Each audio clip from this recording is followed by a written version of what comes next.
So, not that long ago, I dropped this video right here talking about the leak that came out for MK1 on Amazon, which revealed the entirety of Combat Pack 1. Fast forward to San Diego Comic-Con, which just passed recently, and of course, the main characters of Combat Pack 1 were officially confirmed. When the leak first came into the public eye, there were a mixture of reactions, and even fast forward to the convention, still some mixed reactions.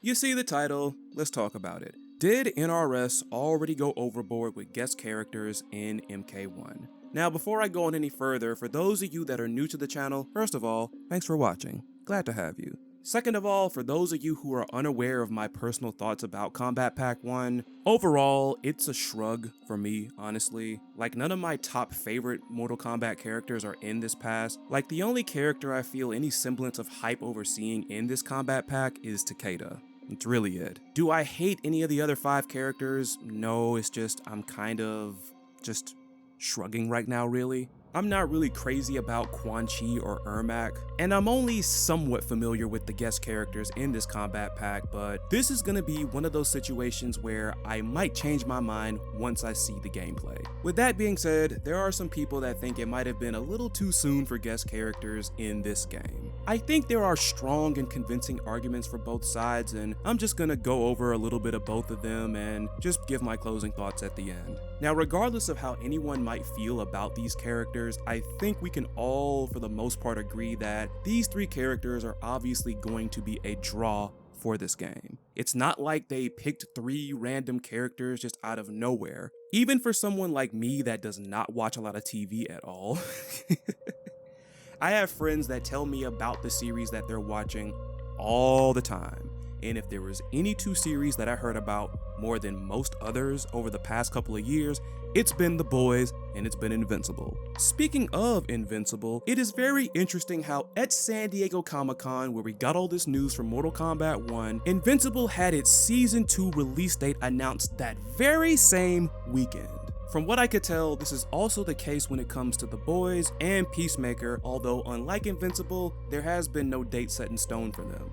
This is all to say that if Mortal Kombat 11's guest characters in certain cases were anything to go by, it's clear as day that NRS and the WB love this type of cross-promotion. They literally released the Terminator as DLC in MK11 en route to the release of Terminator Dark Fate. And this wasn't like a couple of months in advance. It was quite literally all within the month of October when we got the DLC and then the movie came out. So yeah, it's obvious why they like this type of cross-promotion. It can gauge interest in all these different things, and perhaps seeing the stuff that Omni-Man, Homelander, and Peacemaker pull off in Mortal Kombat 1 might actually sell these characters and their series to people that don't know the first thing about them. 'Tis the magic of guest characters. And from what I've seen, the 3 of them could definitely fit in the Mortal Kombat universe. Like, the one type of guest character that I might object to in a Mortal Kombat game is a character that doesn't shed any blood or any gore. Like, if you're not gonna do that, why are you even in Mortal Kombat? Like, why? I also want to point out this one sentiment that I've seen a little bit here and there, because of course, once it had been confirmed that we're getting these guest characters in this first combat pack, there were definitely people that were saying that they were gonna pick up MK1 just to play Omni-Man,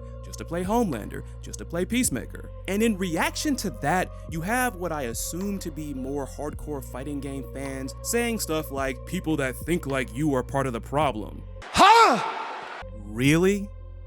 They're part of the problem because they're going to pick the game up because a single character is in it.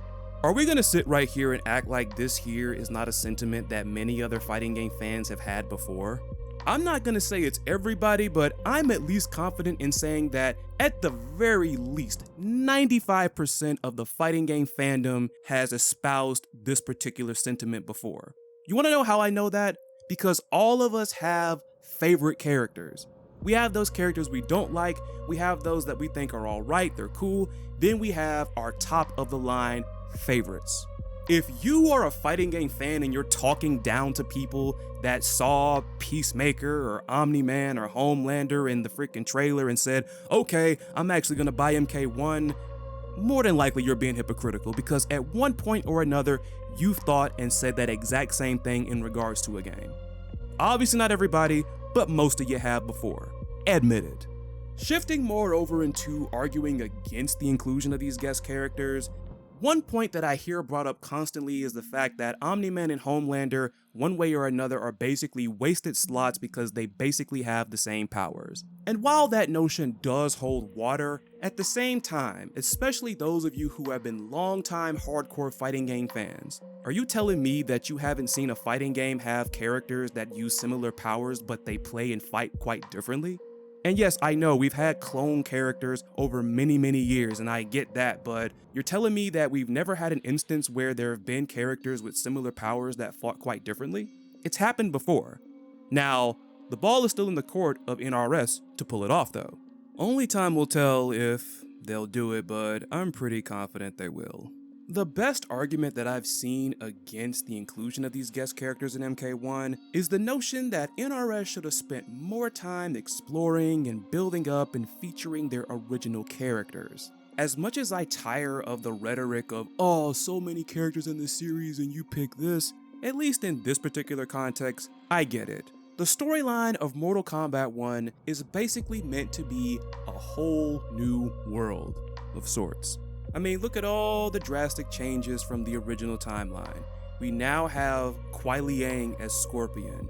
Tar Cottons are basically patients who are suffering from a disease. Liu Kang and Raiden trading places, Rain being a mage now. There have been quite a lot of shakeups confirmed thus far, and we don't even have the full roster officially revealed yet. And seeing that this last big trailer that came out featured some characters from the 3D era of Mortal Kombat, I'm pretty sure some of the other characters from that time are out there in the universe somewhere. I'm pretty sure that some people are interested in seeing what changes some of those characters went through as well. And like I said, I get that. If it were up to me, the first Combat Pack wouldn't have any guest characters in it. I would have shot for Combat Pack 2. At the same time, I can also acknowledge why that might not be the best thing to do, because in doing so, you kind of mess up the cross promotion, because I'm not saying that Homelander and Peacemaker and Omni-Man would be irrelevant by the time Combat Pack 2 would theoretically come out, but I'm pretty sure they would have lost some of that steam by that time. While we don't have a return date for The Boys or Peacemaker, I'm sure you wouldn't want to run that risk of being late to the party, but still, I would personally want to push and feature the original homegrown characters more so than guest characters right now, especially seeing that we've basically rebooted the timeline, and seeing that there have been some interesting changes with some of these characters. Could only imagine what type of stuff will go on with the likes of like Natara if she comes back, or even Havoc or Ashra. Guest characters are really cool most of the time, but in a ways I could see some people looking at this Combat Pack and thinking that NRS is kind of oversaturating things a little bit. And sure, again, some people will point out, how is it oversaturating when there's 3 guest characters in this Combat Pack, but there were 3 guest characters in the first Combat Pack of the previous game? Again, it's all about the context.